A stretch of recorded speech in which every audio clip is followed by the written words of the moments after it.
Hey guys, and welcome back to our shed to cabin tiny home off-grid cabin project. A lot of one mouthful. Today we're going to be ripping up some rough sawn hard maple boards to go on the inside of the cabin. It's not easy and there are a lot of boards. Luckily we have a pretty good system figured out. He rips down the boards and I cut them to length. But then we have a little bit of a snafu. Let's go.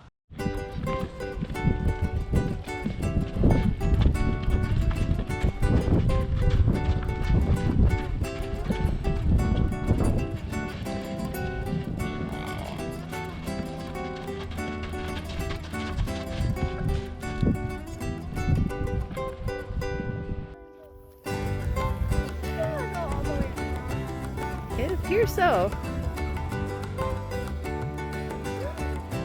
Give the dog a bath and she's back in the water again. Honestly, her summer today in the water. Well, as you can see, today's the first spring-ish day and everybody's feeling it. The horses are feeling it, the dog's feeling it. And all of the wildlife are coming awake too, which has really got the horses going because yeah, geese going down to the pond now. I just saw a bee. You just saw a bee? Yes. Did you really just see a bee? It's gotta be the neighbor's bees, because I don't think there'd be any wild bees awake yet.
See, I cut most of that knot out of there.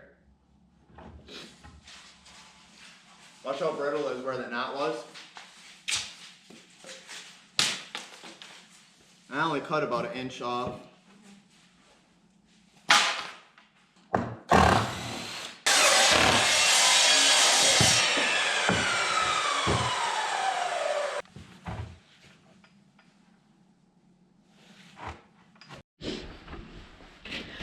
All right, one of the things I've been wrestling with is putting plastic up on the walls to act as a vapor moisture barrier. Here's the thought behind covering this in plastic. I'm thinking of using it as an actual vapor barrier. Coldness will travel through the spray foam. If it's not thick enough, it won't block the cold. So what happens is you end up with really cold spray foam and you've got nice, warm, moist air, think of like taking your pop can outside or beer can outside on a humid day. You get all the water droplets condensating on your beer can. This is your beer can. This is gonna be covered in moisture. Moisture that's not just gonna vanish on its own. By adding the plastic barrier, the idea is that you're gonna block most of that water vapor. Okay, let's not be scratching. That's not a scratching post. You're gonna block most of that water vapor from ever coming in contact with that spray foam.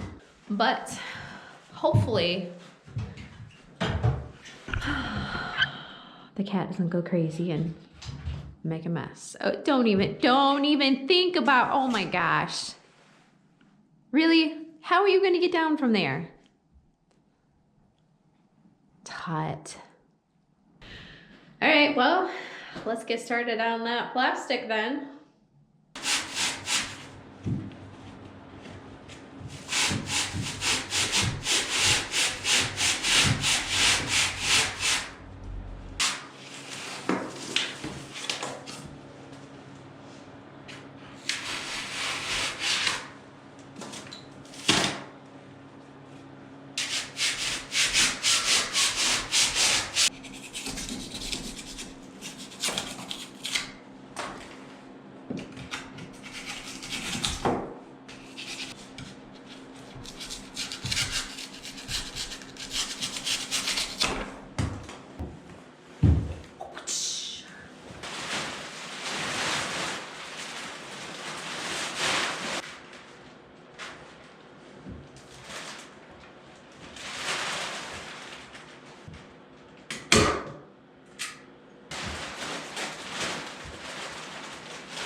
And this stuff is so easy to put up. I think I can do it in the blink of an eye. Ready? Well, now I have a bigger problem.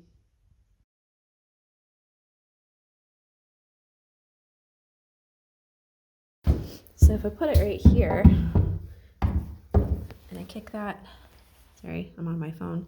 I kick that all the way up against there. Of course, I don't know if that's flush or not. I don't know if that's square. And we got it tight up against that board. We go up to the top, and there's a gap right up there. That's like a good 1/4 inch or more gap at the top. Now, I'm gonna air nail these on. Maybe it'll pull it into place, but I don't wanna run the risk of having big warbles in my wall, if you know what I'm saying. I mean, you don't want to look down the wall and see it bowing out in weird spots. That would not be good. Not what I'm looking for. Oh boy. But this is how far I got yesterday. I got all the way to right there. And then I ordered some new plastic, which arrived this morning to finish this part.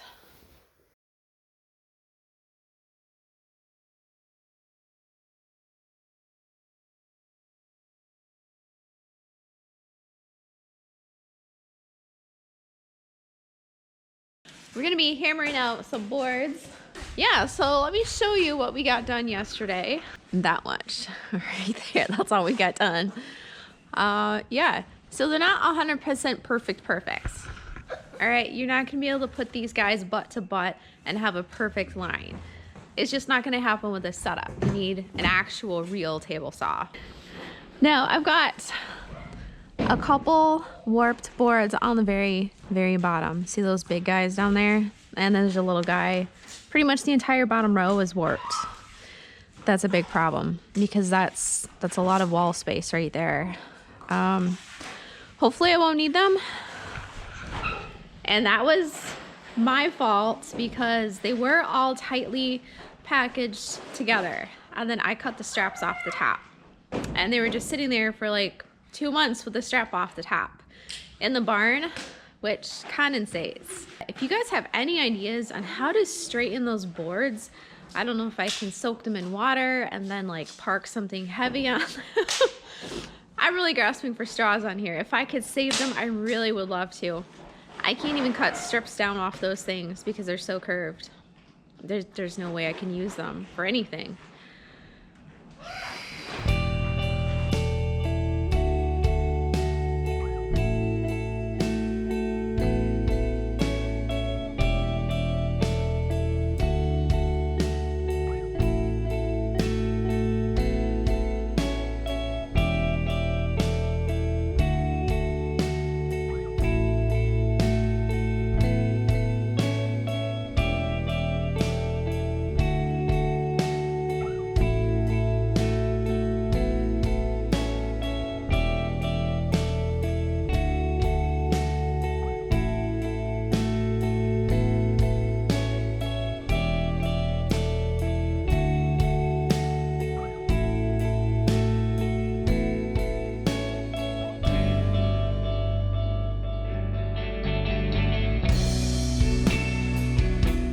We ended up using Eric's design because that was the method he was more comfortable using, and if he's going to be putting, you know, boards through it, then he can use whatever method he deems he prefers. So one of the issues with not having the dado blade here to test these cuts is right here, if we take our straight edge onto this board, and I can't really see, I'm just going to kind of feel along the edge here, and then right here I can see it starting to come back out. So how much of that is going to have an impact on a dado cut? I don't know. I had mentioned about not putting screws into the wood because they snap, and there's an example right there. Yeah, that is obviously next to a knot, but when you have the wood on top of it, you can't always see where the knots are. But I think they wear out after a certain amount of time.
Alright, so this is gonna be the biggest piece that we're gonna have cut. What is the full width of this piece?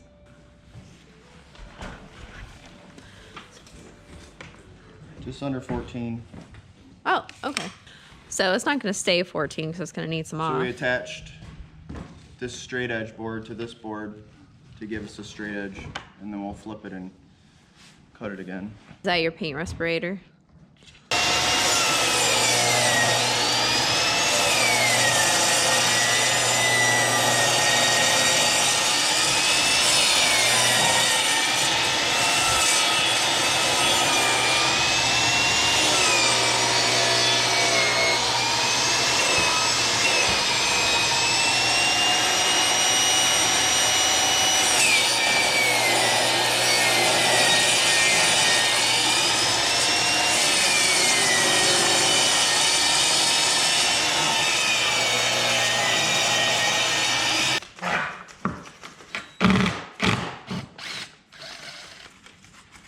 And I think epoxy will help.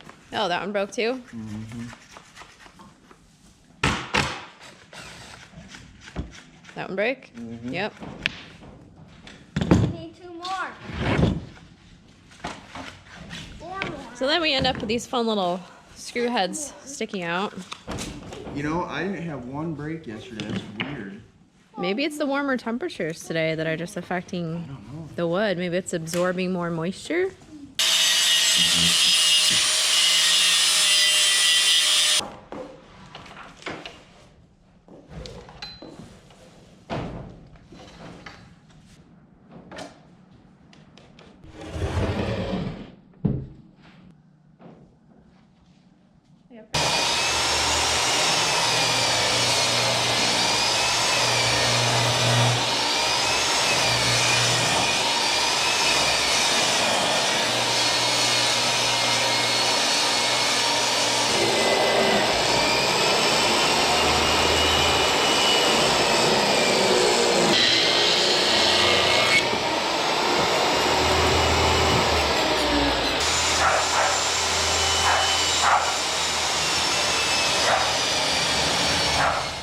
Thanks for watching, guys. I really appreciate you taking time out of your day to hang out with me a little bit. Coming up, we are going to put the dado blade to work. If you don't know what a dado blade is, a dado blade helps you make edge cuts, such as shiplap or tongue and groove, things like that. Unfortunately, there's a major issue with the table saw that we didn't know about. But I'll let you find out on that in the next video. Take care, guys. Love you so much. Thank you. Bye.